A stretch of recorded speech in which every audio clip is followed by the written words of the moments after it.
Welcome to the Chief of Anything podcast, in this four-tone VIERKLANG format with Catherine Wütz and Dominic Klimek. Our VIERKLANG format talks about the interplay of purpose, vision, values and strategies, and about what happens to companies when we bring these four together.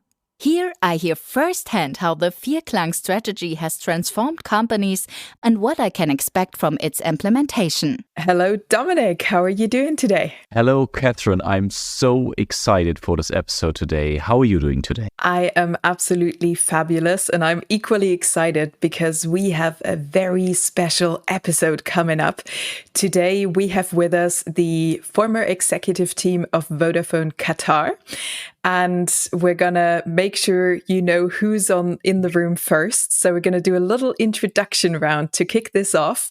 And I'm going to hand over in a second to Jenny. Jenny, if you can tell us who you are, what was your role back then at Vodafone Qatar, and what is your role now? What have you been doing since? Hi, good morning, everybody. Jenny is my name. I joined the Qatar executive team in 2009, so probably one of the later joiners in this team. And I was the chief technology officer out there. So, and prior to that, I'd worked with Vodafone for 10 years. And since that, I've moved into sustainability, actually, and stayed with the telcos, but working on corporate sustainability to help them improve their carbon footprint and their impacts. So that's me. So maybe I'll just hand over to Jan. Yeah, thank you, Jenny. Yes, I'm Jan, a long-time HR professional, and a big chunk of that career was with Vodafone, initially in Vodafone New Zealand, then Vodafone Ireland, where I worked with Jenny, and then Vodafone Qatar. And in Vodafone New Zealand, I was lucky enough to work with Graham Marr, and that's when I was first introduced to the purpose-based organisation. And that culminated, I guess, in joining the Vodafone Qatar exec team in late 2008. I think I was the last but one to join as Chief People Officer. Stayed there for about 4 years and then returned to New Zealand 12, 13 years ago. Since then, I've continued with my career of HR director for the last probably 8 years. And then I stepped back from my exec role a couple of years ago. I still don't use the R word, the retired word, but I've enjoyed doing coaching and some consulting and having my life back again. And so, yes, I live in New Zealand, so life's pretty good. So I'd now like to hand over to Dan, who's on mute. So if Dan is not here right now, we'll just move over to Michael and then bring Dan in at the end. Hey, everyone. Thank you for being together here today. Great pleasure seeing you all. I am Michael. Well, my story is, I am from Germany and always had a longing for the world and wanted to see the world, moved around, worked as a consultant for some years, then moved into the big corporate with Vodafone, went to South Africa and then to Qatar. And in that time in Qatar from 2008 until 2011, this is where I met all of you. So nice to see you again. This is where I met Graham, of course. This is where I learned about his model with purpose, vision, values, and strategies. And that profoundly changed the way how I think and how I work. And what I've done ever since in Qatar and then later on moving back to my native Germany is I've been sharing that model, probably with tens of thousands of people by now, including some books that we have written together with groups of people and work that we do in our academy. And I'm very chuffed that we are here today together for the purpose of sharing the magic of this kind of leadership approach and that model with people that it can be useful for. Thanks so much. JT, what's your story? Thanks, Michael. I joined Vodafone in New Zealand back in 2003. At that time, Jan Mottram was our Chief People Officer, and Graham Marr had been the CEO and had moved on to Australia. But the company had taken his learnings in New Zealand, and we were a Model A of a purpose-based organisation. So I was very, very pleased to find that when I arrived in Qatar in 2008 as Chief Financial Officer, that Graham was going to be our CEO, and that we were going to be a purpose-based organisation and design something in our own image. So that was very good news. I spent 3 years I think, at Qatar. Unfortunately, during that time, Graham passed away, and I had the probably unlucky job of being an interim CEO until a permanent CEO arrived. I then carried on with the Vodafone world to Kenya, Safaricom, which is the Kenyan version of Vodafone, for 5 years, and then back to New Zealand and Vodafone for another 3 years, and then basically retired from the Vodafone world. And now I work in, and thought I'd retired too, but it hasn't transpired that way, a software testing, which I partly own and am the Chief Financial Officer there. And now, Matthew Harrison Harvey. Thanks, JT. Hello, everyone. I'm Matthew. I am British, and I am a external affairs regulatory professional. I worked with Vodafone Group for 25 years. One of the great roles was in Qatar, where I was the external affairs legal regulatory director, on the board and company secretary as well. And that was an amazing experience, as we'll go on to. I then went on to hold roles at Vodafone Group, covering their emerging markets, Vodacom Group, which is based in South Africa, and this looks after the sub-Saharan African markets. And then I went and did a role back at Vodafone, covering their Africa, Middle East, Asia Pacific markets. And then last but not least, I did another startup, which was in Ethiopia. So I went to, in the last 2 years, to do the start-up of Safaricom Ethiopia, which was my last role in Vodafone. And I'm now about to start becoming a strategic advisor on external affairs and regulatory matters to help organisations achieve their objectives. And I am going to hand over to Dan. Hi, guys. Nice to see you all and hear you all.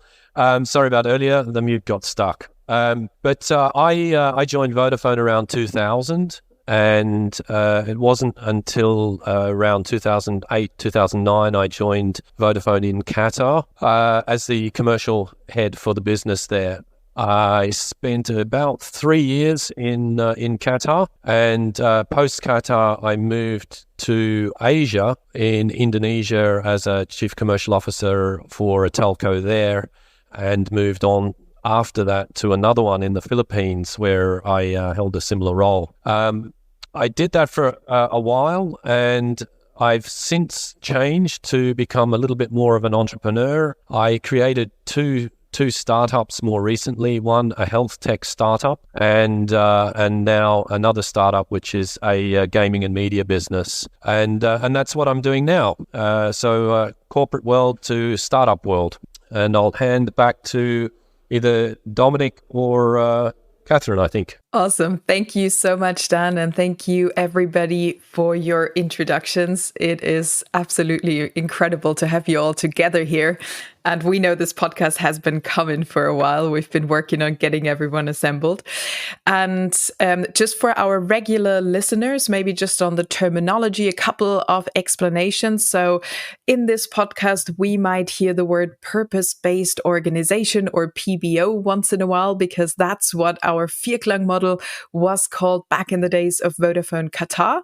So the VIERKLANG model, as you might know, is the combination of purpose, vision, values, and strategies, and bringing them all together to have people aligned, going in the same direction, working towards the same goals.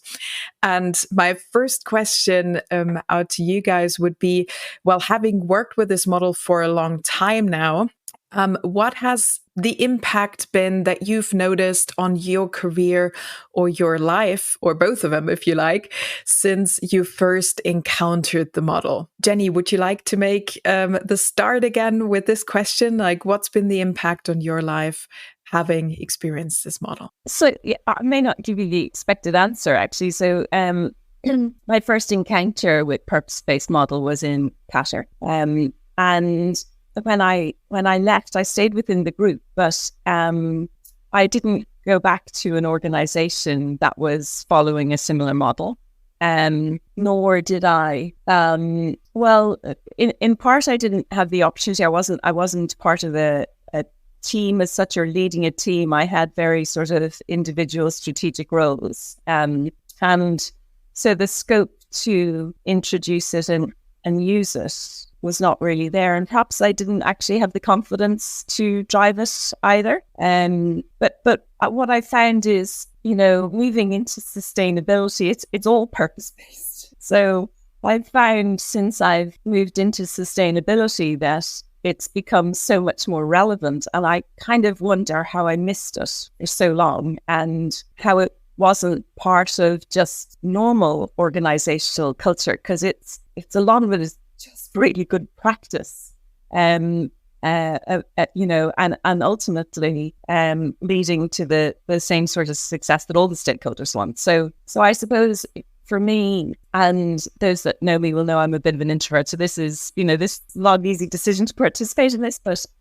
for me it's becoming more relevant, I suppose. So it's also an opportunity to refresh all of that. It's becoming more relevant with every new job I take. So perhaps that's not the answer you're looking for, but yeah, I'm kind of looking forward to, well, I am beginning to harness it now, even in my own setup, a new job just in the last month. So yeah, I can see its relevance going forward. Sure. Brilliant. Thank you so much, Jenny. And there is no right or wrong answers. We're talking about life as it happens, right?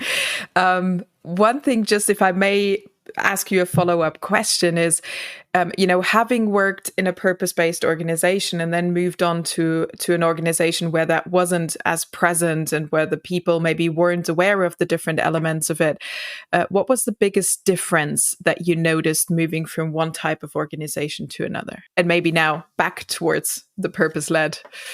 Yeah, I think it just becomes all very task focused, quite short-termism, moving from one to the other. I think when you're in a purpose-based organization, you have a really solid framework for all your decision making. It's a very stable framework because you worked hard to define it and agree it, and so it's very embedded and very integrated. And I think when you and from that perspective, it offers great clarity in how you move forward. I think when you move back, then you're much more into the task-based, short term. What do I need to do today?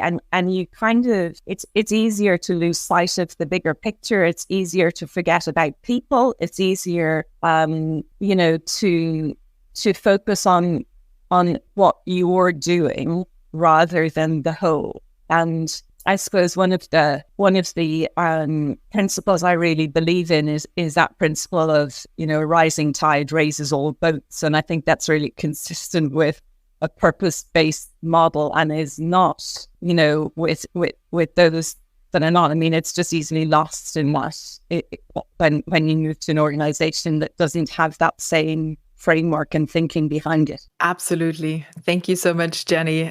Brilliant insights.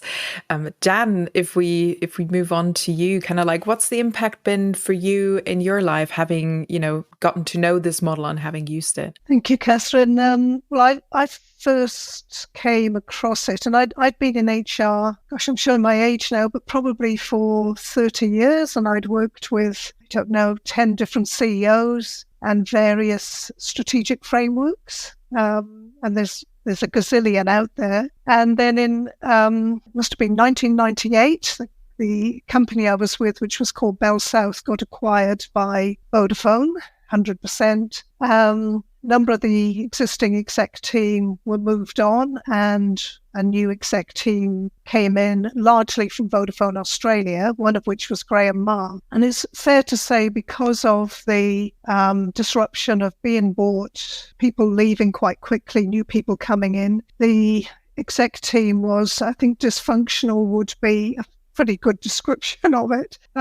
Different people with different agendas, no real clarity. But we had all of a sudden amazing funding from group, and there was this real sense of expectation and possibility that we could do something. And under Graham's leadership, with the help of an external facilitator as well, we worked through, and at that time we actually called it a values-based organisation, so it was a VBO for quite a number of years in New Zealand. And for me, what it did was it really brought clarity around, I think, the four things that all stakeholders, particularly for me in my role as head of people, the the 4 things that people want to know and need to know. And that was where you're going, what your vision is, what you're going to do to get there, what your strategies are, how you're going to work together, which is your values.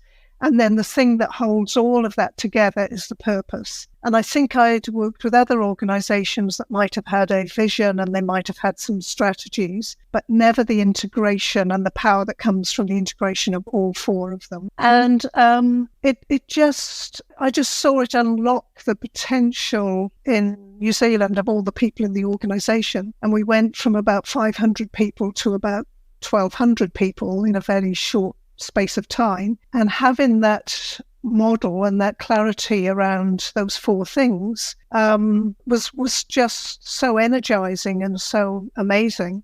So that was a pretty special time. And so when the opportunity came again to work with Graham and to work with a purpose-based organization again in Qatar, there was, even though it was such a weird, wonderful, wacky place to go and live in, it was just too good an opportunity not to be part of that team. And I just knew that the purpose-based organization would, and I think as Jenny expressed it really well, it would integrate everything we did. The decision making, it could be used, the same model can be used internally with people, externally with customers.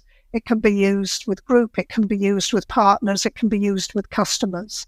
And, that simplicity and clarity that it gave was just amazing. Fabulous. Thank you so much, Jan, for sharing. And when you said wonderful, wacky place, everybody's faces were lighting up here in the room.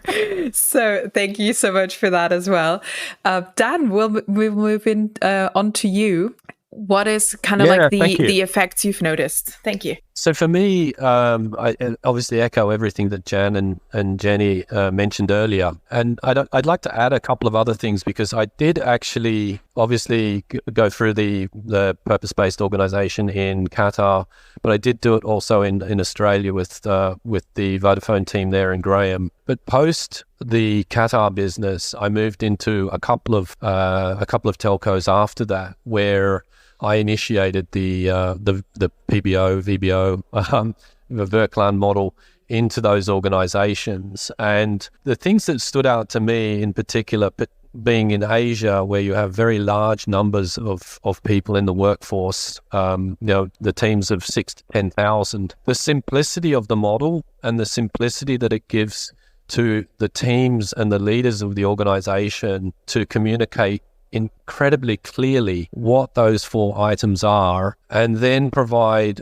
some basic tools to everybody in the organization to ensure that they're capable and competent to execute against them, is really where I think it takes it from a strategic model to something that can be executed by anybody across the organization. So whether you work in a retail outlet, a call center, a network, engineering, everybody can obviously live that model, and you're supported throughout that with tools and mechanisms that are really quite easy and simple to understand. And I think that for me is sort of 2 additional elements that make a big difference to the model and how I've seen it executed in different markets. Wonderful. Thanks so much, Dan. We'll move on to Michael. The first time that I learned about the model, I will always remember that very joyfully. Matthew was there. Maybe J2, you were there too. It was in the Sheraton first floor meeting room.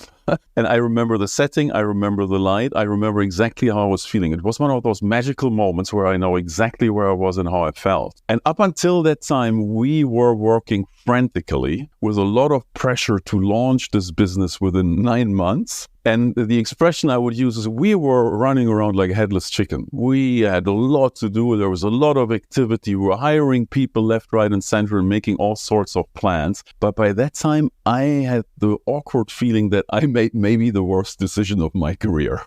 Because everything was chaos and there was no plan. There was no master plan. And the interim CEO at the time kind of came in every 3 or 4 weeks and had very little time. And that was okay. I was happy with his degree of ambivalence. And then was that first meeting in that room where Graham showed up in jeans, black t-shirt, on his socks, no shoes, He walked up to the flip chart and showed his flip chart and said, this is how we're going to run this company with purpose, vision, values, and strategies. And I remember immediately, I thought, oh my God, this is going to be very different now.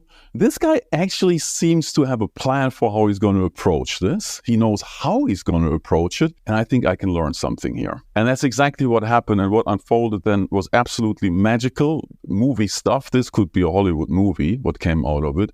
Super successful with all the highs and the lows. And a key learning that it's all about the people. What happened after all this, fast forward for me and what I've taken with this, I have been using this model in planning and thinking my own life. I still have the chart hanging by my door. I do try to look at it almost every day, update it at least every year. I have a PowerPoint with 14 years versions of it. It's nice for reflection. A lot of stuff that didn't come true, but generally it did help me to guide me on to live the life that I really wanted to live. And I've had a fair share of chaos in my personal life too. And ever since then, in my professional path after that, I have used it in every venture that I invested in, every company that I co-founded.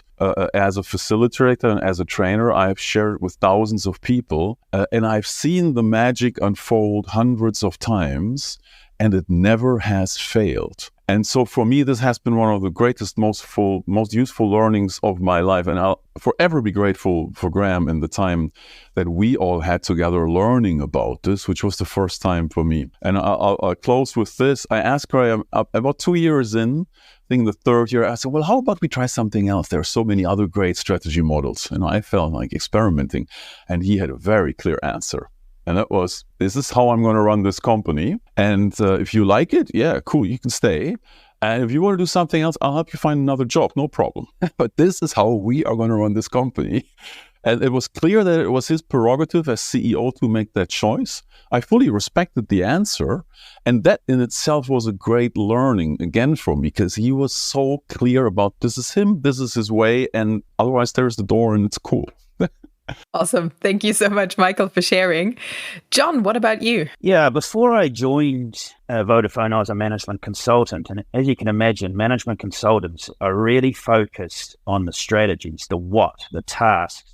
I've got to do this by this date, get this deliverable. And the where, meaning often it's a financial KPI. It might be we're going to be a $60 billion company or whatever the number happens to be. And when I joined Vodafone New Zealand, they had what was then called the values-based organisation, which had the two circles, which was the what intersected with the how. And that really intrigued me because I was very much on the what side and not conscious of how I projected myself or how I acted. And what those values, as we call them, gave me is, this is in this organisation, how I act and how I interact with people. And then we went to Qatar, and Graham then created the PBO. For me, that was an extra step with the why. And our why in Qatar was to make the world a difference for all people.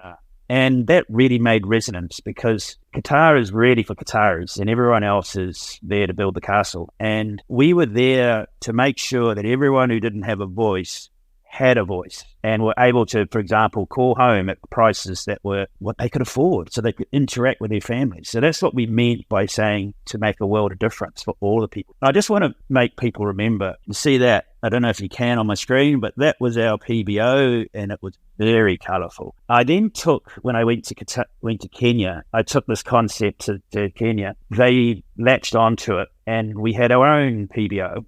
Same model, just different house, different strategies. Why in a case like Kenya was very much pretty similar in terms of changing the lives of people in Kenya. And there's a lot of poverty there, 51% below the poverty line. So, it's how do we help them get somewhere and be able to interact? Because the communication is the most important thing for anyone to run a business and to set up a business and to find a job, and it's so important that this thing is in reach of everyone in the world. So I was really proud of taking Graham's model onto the next entity, which by the way is a very big entity, and they latched onto it, but without all the colours. When joined my friends in their business, the testing consultancy in New Zealand. And first thing I did is I brought this model in there. And we did the same thing that we did in Qatar, is we were really careful about every single word of our strategy, every single word of how we're going to act. And it really brought us together, because up till then, it's just chaos. And what this does is just brought us into a plan on a page, just if you like to call it that. So I will always utilize the model. I think it's nicely balanced, and I constantly need reminding about the how, and that's my Achilles heel, and everyone knows that. So it's who I am, and I love the fact the model is so simple and can be on one page. Brilliant. Thank you so much, John, for sharing. I'm hearing clear direction is something that's been sticking out for a lot of people. Absolutely. And we'll move on to Matthew. Matthew, last but not least on this question, what's kind of like your main takeaway, the main impact you've noticed? Sure. I think the team have really covered it fantastically well. I was also at that same meeting, which Michael referred to earlier. I'd never seen anything like that before in my career. So it was a complete something new. But I think I've seen lots of presentations and lots of models since Qatar, and obviously before that a bit. But I think the difference was the authenticity of it. So Graham, 100%, as Michael touched on, passionately believed in the way of working, and I'm sure we'll cover some of that on this podcast. So it's quite interesting. So subsequently, I went to an organization which they tried to bring the PBO model. They had a consultant working with them, I think most of us know, who went down to this market, and they tried to cut and paste our PBO in Qatar to this organization, and it didn't work. And that was because the leadership from the top didn't. Fantastic leaders. Some of them are very close friends of mine, and I've worked with them a long time, but it wasn't their model, and they didn't really believe it. They believed in a different way of working. So for me, the combination of the clarity of the model, the balance, with the authentic belief in it and living the PBO is key. And for me, subsequently, when I've done different roles, whether it's been part of teams or organizations, in management teams as well, sometimes I've been able to sort of help shape it to move it along the PBO model. Sometimes it's actually just my own PBO and the way that I want to work and how I want to work within an organization, and particularly in life. For me, the model actually, this is one of the things which over time you sort of realize a bit more around. Actually, the PBO is not just about work, it's about everything, your personal life as well. And like Michael, I regularly sort of check in and update my PBO, and it, from the time that I was working with these guys to now, it's completely changed. And yeah, I'm a big believer in it. We've provided people buy into it and really commit to it. Wonderful. Thank you, Matthew. And from what I've heard so far is this model brings a lot of clarity, a lot of balance. You're living it, a lot of simplicity, and you're all very proud to having been part of that organization. What I would love to know after this impactful introduction by Graham Maher back in 2008, what's your fondest memory of this model's application in the month and the years later? How did this model turn out to influence the decision you were making? And maybe some of you has a great story around this. Who wants to go first? Michael. I have a story. I have a story I remember when you asked that. We had these quarterly workshops. So how the model was applied is that every quarter we got together, first as the executive team, small group, then with the wider leadership team once we had grown to that stage, and then with an all-hands meeting. And these all-hands meetings could stretch over 2 days. Sometimes they would involve us all dressing up in costumes. especially as the exec team being on stage. I remember amazing moments of that were very comic in a way.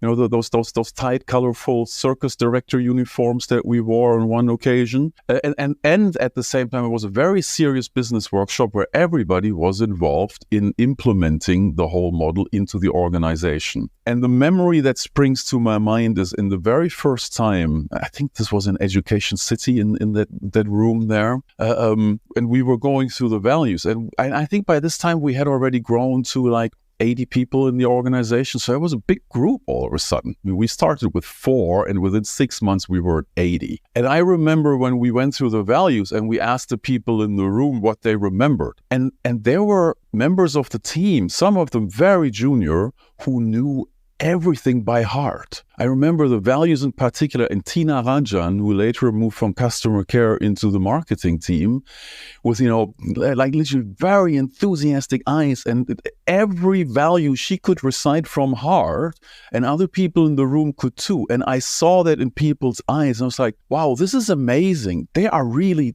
digging this. It's really in their hearts. And that was a very inspiring moment for me that I remember. Wonderful. Thank you so much, Michael. Anybody else? What's your fondest memory of this model's application? Matthew, yes, you're first. When I went to Qatar, I just got married. We didn't have children and stuff like that. So, and then we were blessed enough to have our first son. And I went to Qatar.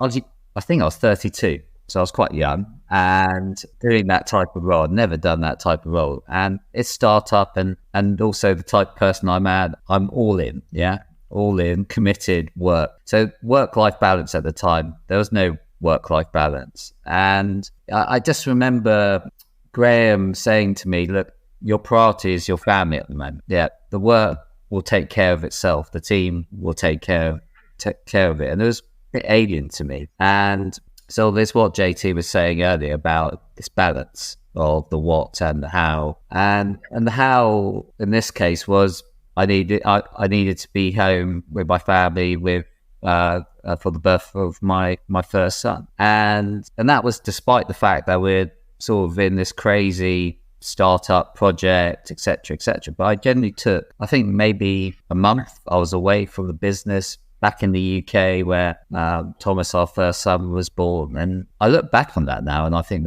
that's incredible. And for Graham to have done that, and it really made an impact on me. And so subsequently, when, I've gone into leadership roles and running teams and leading teams and things like that, and, some of the jurisdictions I've been operating in, they're quite pretty complex jurisdictions with all sorts of challenges, personal issues, etc.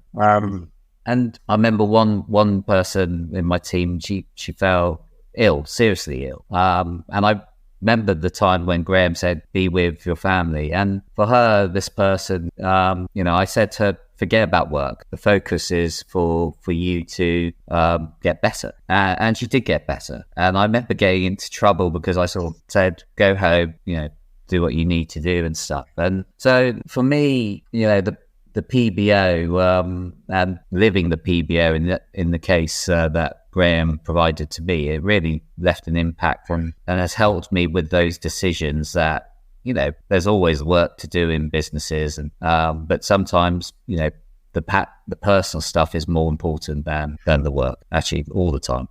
Wonderful. Thank you so much, Matthew. And seeing that this purpose-driven leader also applies this method in sending you, okay, your son Thomas is being born, please go there, be with your family, to combine business and family in such a beautiful way. That's fantastic to hear. Thank you, Matthew. John, you want to say something as well? What's your fondest memory of this model's application? It's the model and all that goes around it. So one of Graham's core tenets was authenticity. So what that meant for him and to get us to do is you come into the office with the same mindset that you have at home. So you don't check yourself, your true self, in at the door and put on a suit and walk into the office. This is part of your life. This is a huge part of your life working. Therefore, don't be a different person at work. Be who you are. and you had to make sure that worked with your values, how you act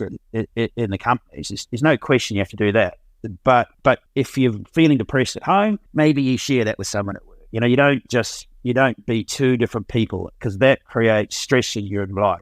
And with Graham, you had the model, and it's all on a page, and literally you just wanted to strive, and because it was human. And one of our values, we had two iterations of it, and the second iteration was when Vodafone Group came out with its own values, which was speed, simplicity, and trust. And we did struggle to shoehorn that into our values, but we sort of had to. But it actually made some sense. Speed meaning working at speed, act quickly. Simplicity mean don't look for the most complex type of answer. Often simple is correct. And trust other people to do their work. So it sort of worked, but it was different to how we were. So it was, for us, that was a moment of, okay, so this is a bit corporate-y, telling us how to do our values. It felt a bit uncomfortable putting that in, but we got to grow and love it and like it. But one of the ones that we kept of the 5 values that we had was worldliness. And as Michael pointed out, we went from 4 people on day one to 80 people and then much more. Jan, you'll remember, we may have had 60-odd or 50-odd country representatives, people from different countries. So we had this massive mix of cultures, and that was our worldliness. And how do we act in that way with all these diverse ways of working and diverse expectations, diverse accents? For example, New Zealanders speak at a speed of light normally, and someone who's not got the first English as their first language, and we had plenty of those people that wouldn't understand what you're saying.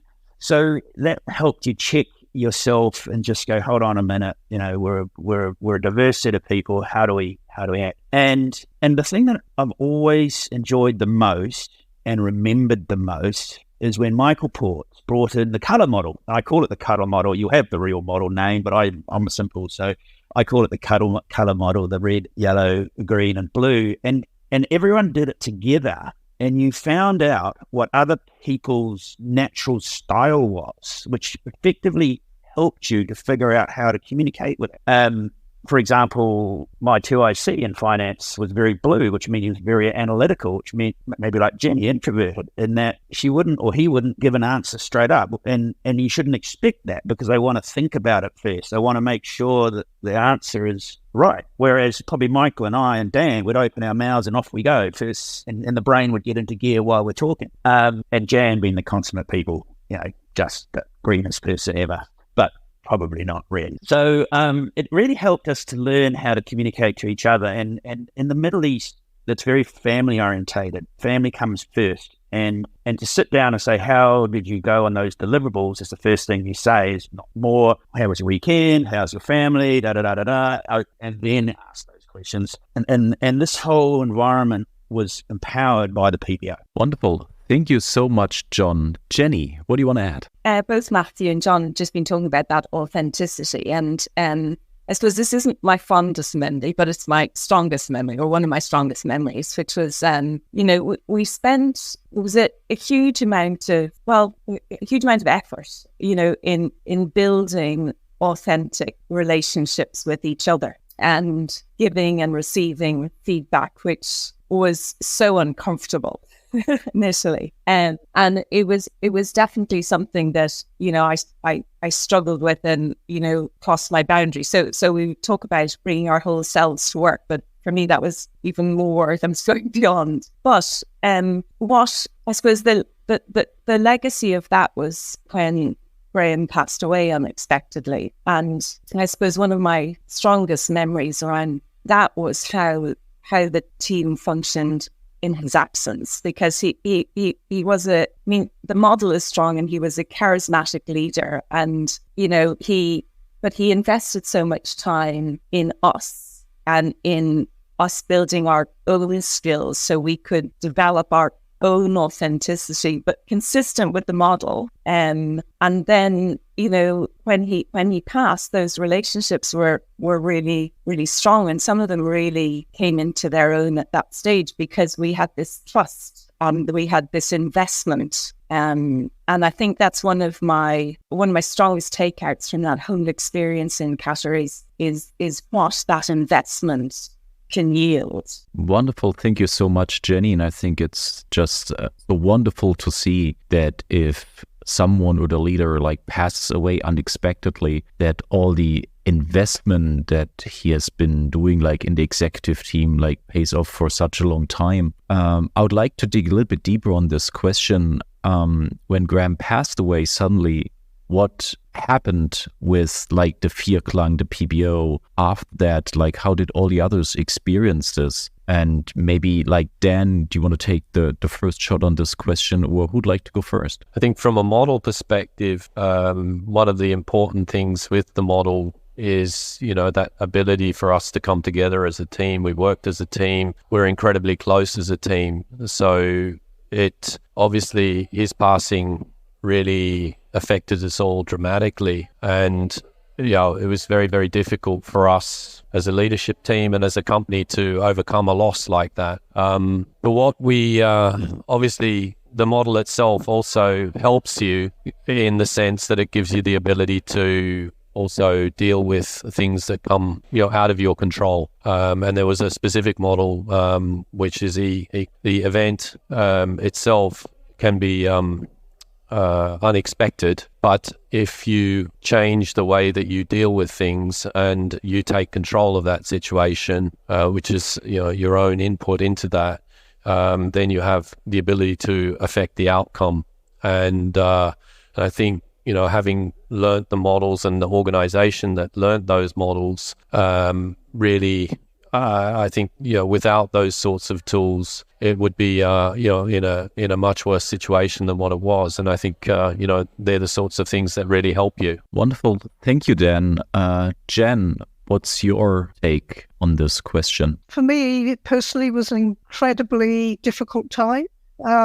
Still feels quite raw, even after 13 years now since Graham, nearly 13 years since Graham passed. And I guess seeing the impact not only on the organisation, but on Graham's wife and immediate family. One of the things about Qatar is that you don't only spend a lot of time working together, but the living arrangement was also very close as well. So in the gated community where we were living, a number of the exec teams, including Matthew and JT, were literally neighbours. And Michael and Jenny weren't that far away, and Dan wasn't that far away. So your home life and your work life were inextricably linked.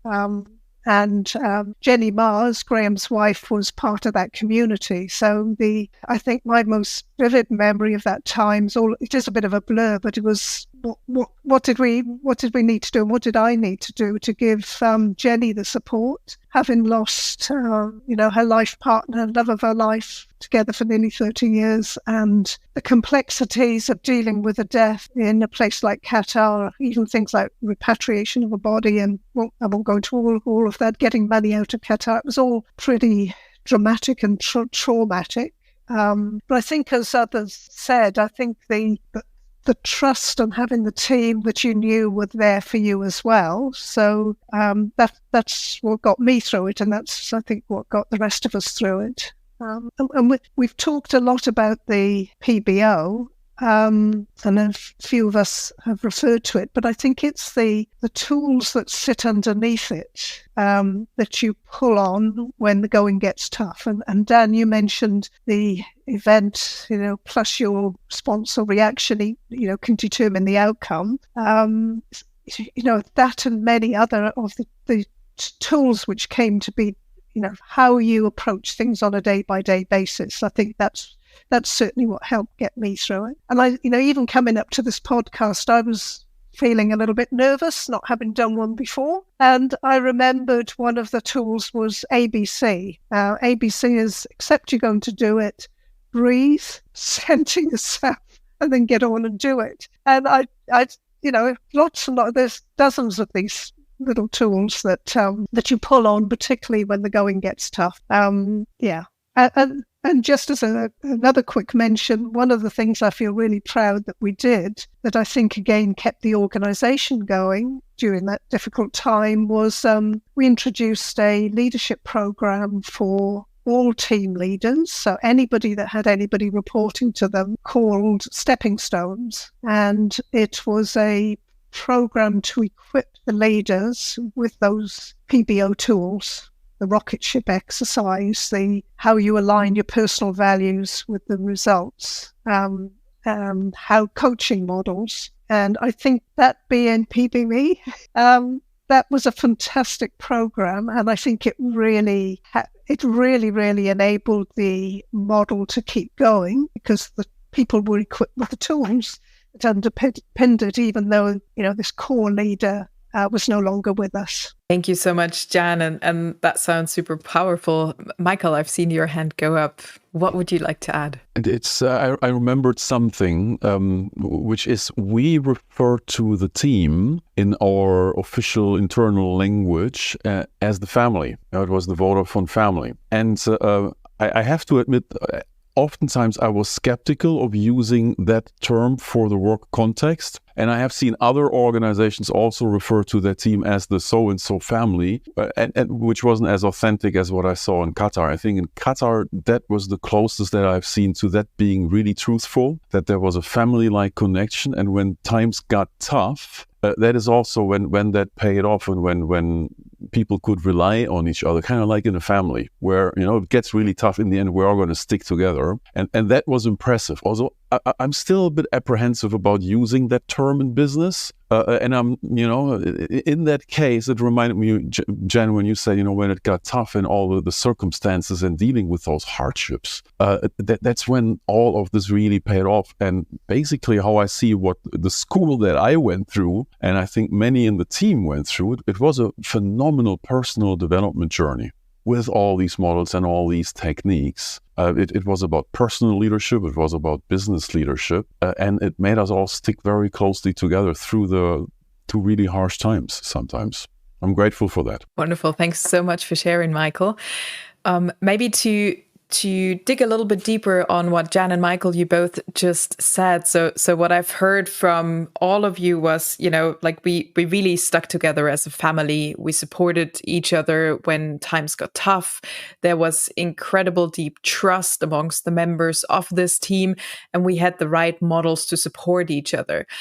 What would be your favorite models? We've heard from Jan, it was the ABC, Accept, Breathe, Center, right? What are some of the other things maybe the others have taken away? What's your favorite tool that you still have in your toolkit and you like to be using nowadays? Jan, you've got another one. Sorry, perfect. I can sneak in another one. The one I've used consistently is the shorthand is the TEV model. For the T is talent, the E is experience, and the V is values. And I guess being in people side of the business, having that as a recruitment tool was amazing. And the theory behind it was that you're looking ideally when you're selecting someone to join the organization for all three things to be strong in talent, experience, and values. If you have to, given that not many people tick all the boxes on each, if you have to compromise on any of them, you compromise on the E, but you never compromise on the values. And I can recall doing, and I think some of you were part of this as well, but doing a whole series of recruitment around the region. We went to 10 different countries, trying to bring people in primarily for the call center and retail. And we used that model to try and select people. And one particular one stands out when we were in Dubai recruiting there. And part of the assessment center was a person on reception who was one of the assessors. And they assessed when people rocked up for their assessment center, how did they treat that receptionist? And in that part of the world, you often get a lot of arrogance, that the lower level people are treated with disrespect. And the receptionists, assessor would be assessing the extent to which they spoke to them as a receptionist when they didn't think they were being assessed. And we had a whole range of selection tools, but I always thought that was pretty awesome that, to use the TEV model in assessment centres in, as I say, 10 different countries. Pretty amazing. Wonderful. So quick question. What happens to a person? So I find somebody high talent, extreme great experience, and the values fit isn't there. But this person, like especially in sales, they can make a lot of sales. You can see them rise up in the whole organization, but they are just a really bad value fit. What would you recommend to this person? Move them on. And in fact, we had a very clear, if it was, if they ticked the two of the three boxes, if they had talent and they were values aligned and didn't have experience, you gave them a chance to get experience. If they had the experience and you weren't sure about the potential, but they were values aligned, then you gave them opportunities to develop that. A number of times, and obviously it's not appropriate to mention names, but a number of times there were people that we did take a punt on, because you can't, in an interview situation or assessment centre, you can't always assess values. And often it didn't turn out, and we had to make some tough decisions. However, sometimes giving people the chance to explore what's important to them and what their values are, and we had this rocket ship exercise, which we took everybody through, which helped. Sometimes people's values were different than what they were presenting to the world. So, but my mantra for recruitment was always, if in doubt, don't proceed, particularly if in doubt about the values fit, because it's not fair on the individual if they're less likely to be successful. And if you do proceed, then make a tough decision. Thank you so much, Jan. And we'll kind of move on to John. One model I've used a lot is that Boston grid, the 4 squares, with on the vertical axis, your delivery, your performance, and on the horizontal axis, how values align there. And you've got the 4 squares, and obviously you really want your stars to be in the top right-hand quadrant, who are very values aligned and delivering great results. But when you change job, you're probably going to drop down vertically that gradient to the square below until you get up to speed on it. When you get a promotion or whatever, you're not going to be delivering at day one, but your values align, and therefore you know that the person is going to make it because that's who they are, and it moves them up again to the performance spot. Whereas on the inside 2 squares, you've got someone who's not performing well and is not values aligned. Well, that's probably a bad hire. And you often get management consultants sitting in the left top square, which is performance, without the values alignment, without how they are acting to be able to get that performance. And we would call them terrorists. So, it's so important to be balanced, to look for how am I delivering and how am I acting along the way. So that for me is the way I evaluate someone in a 6-month or an annual review, where they're sitting on that chart, and deciding whether to keep someone or continue to work harder on that person, because they just need better training to get into the top delivery, but they've got the right values. Yeah. So combining the what and the how.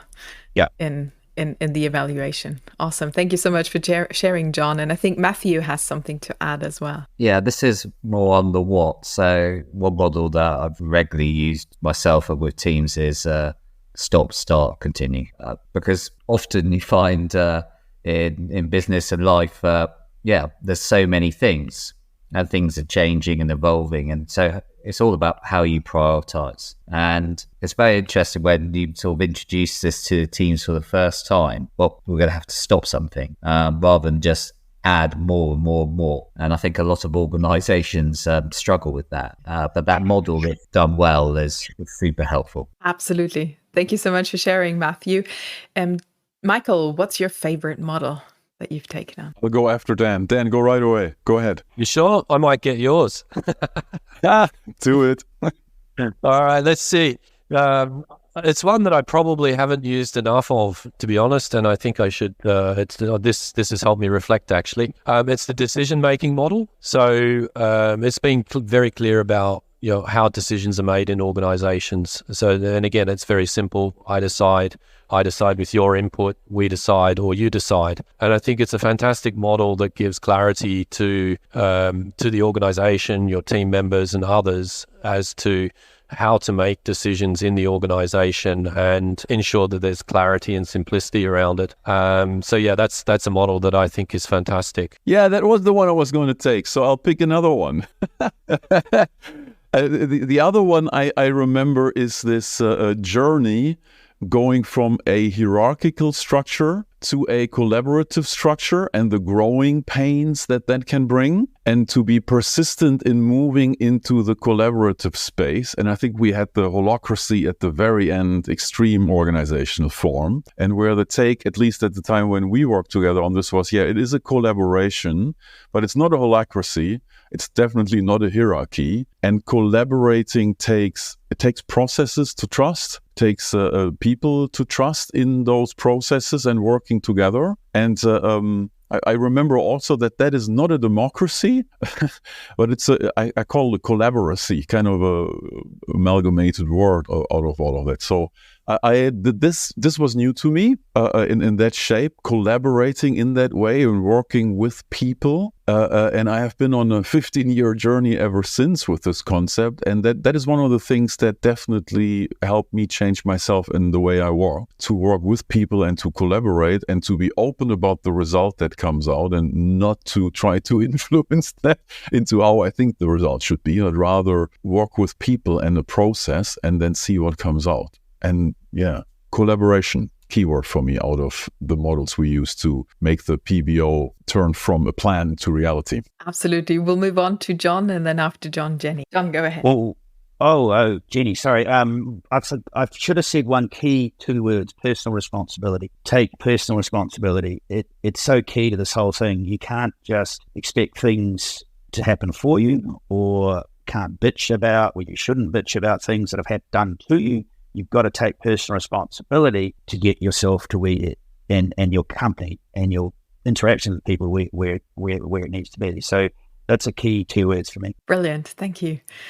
Jenny, what's your most favorite tool in your toolbox that you've taken on from this time? I think they've probably all been talked about. The one I still really have to work on is the E plus R equals O, and changing my so it's the event and either your response or reaction, but I'm still working on moving my reaction to a response to determine the right output. So I think that's going to be a lifelong model and journey for me personally. Brilliant. Thank you so much.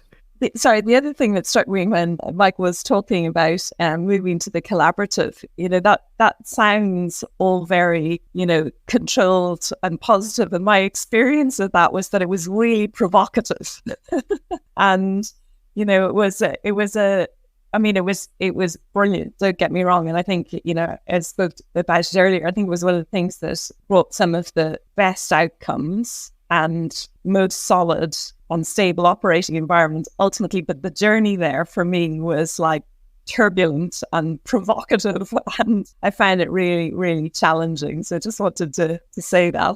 Wonderful. Thank you so much, Jenny. Now we've heard so many wonderful things about how a purpose-based organization and the VIERKLANG model can create this family-like structure that is a team that trusts each other. And we heard so many tools like the ABC model, the TEV model for hiring, like team as a family, the ERO model, start, stop, continue, how important collaboration is, taking on personal responsibility, and then the decision-making model. So there's so many brilliant insights on how I can run my whole company so much more effectively. If we now have listeners who are maybe in the decision-making position, like the CEO, the management team, or just people in the team, because I heard you say, I brought the VIERKLANG model, the PBO model, into the new company I'm in.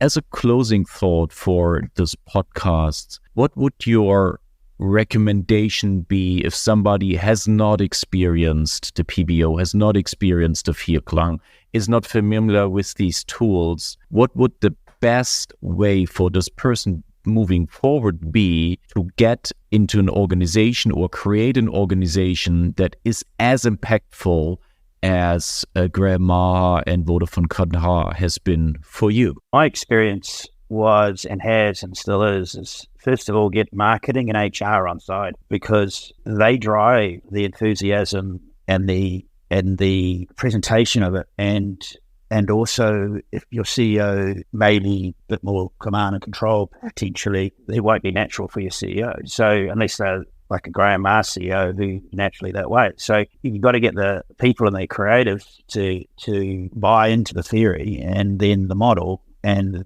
then step back and let them go, because they will convince the CEO and the whole company around messaging. Wonderful. Thank you, John. So buy in the model and then find the right messaging, and then definitely get the CEO and the management on board, and then it will go automatically on from there. What about the others who would like to go next? Jenny. Okay. Yes. Yeah. So from maybe a different perspective, Jan talked about the TEV model, and I am definitely of the age when I am way too old to be working for people who don't align with my own values. So past that, right? So, and I think that's definitely a legacy from Qatar and working with Graham, but also working with all the people on this call who were fantastic peers and colleagues, and I learned a huge amount of. And I think, I've taken a new job recently, and, for me, I wasn't working full time recently. So it was a move back into full time, which I wasn't sure I was really prepared to do, So for me, the decision was hugely dependent on the values of the people that were recruiting me and the values of that company and what they want to achieve. So I think, choice is a luxury. I completely get that. But, if you do have the opportunity to make those decisions up front before you go into a company, I think they're hugely important, actually. And if I could tell my 20-year-old self that, I think that would be one of the really big messages I would give myself. Wonderful. Thank you, Jenny. Yes, values, and you were all nodding when Jenny said that, are so important to make the right decision for me and the whole company. Who wants to go next? Matthew. I think it's what Jenny said, to be honest. I've worked in different organizations where, with hindsight, maybe it wasn't the right thing. So you need to, it needs to be authentic. And I believe that you need to find the right place for yourself at the right stage of your life, because you go through different phases of your life and there's lots to come. But I do think that's why you got to start with yourself, actually. Yeah. Who you are, what you want to achieve, your own PBO, and then see if you can find the right place for you at that time in your life. And what I've seen over the years, including my own experience, when you go into something which isn't quite right, it normally does. You can make it work, but you probably don't enjoy it as much. So I think finding the right home is really, really important. And if it doesn't work, if it's not right, then I think change it is really important. And sometimes the change is made by you, and sometimes decision is made by someone else. But then, finding the right model for yourself, and I think is really, really important. Wonderful. Thank you, Matthew. Let's go with Dan, then Jen, and last but not least, then Michael. Dan, what are your thoughts? Yeah, sure. So I think it's probably a combination of what's been said before. I think depending on the situation, if you're going into the job, I 100% agree that it needs to be a job that is values aligned to you, and compromising on that causes you personal issues, quite honestly. You won't like the job, and you probably won't succeed as good as you can. But if you are in a role where the company isn't in a purpose-based organization, there's a couple of things that I would say. One is, in a lot of organizations, they're always striving to do better. They're always trying to achieve goals, and normally they're numerical. One of the things that I think is interesting with the PBO model, and particularly as we start to look at some of the younger generations coming through in the organizations, purpose is very, very important to them, whether it's something around climate or just general well-being, sustainability, as Jenny mentioned. So introducing a purpose into the organization is a really, really powerful thing. And I think the acceptance of it now, particularly in the younger parts of the organization, can be a trigger for it. And it's certainly something that will help with retention and results, as we've seen with what we had with Qatar. So I think if I had my thoughts around that, I would be, sort of pushing towards that direction with the leadership team as to, how you can obviously deliver better results, but also bring in an organization which is much more sustainable and much more aligned and more powerful. Well, thank you so much, Dan. Jen, what's your turn? Yeah, I think if an organization or people in organizations are contemplating introducing a PBO, first thing I'd want to understand is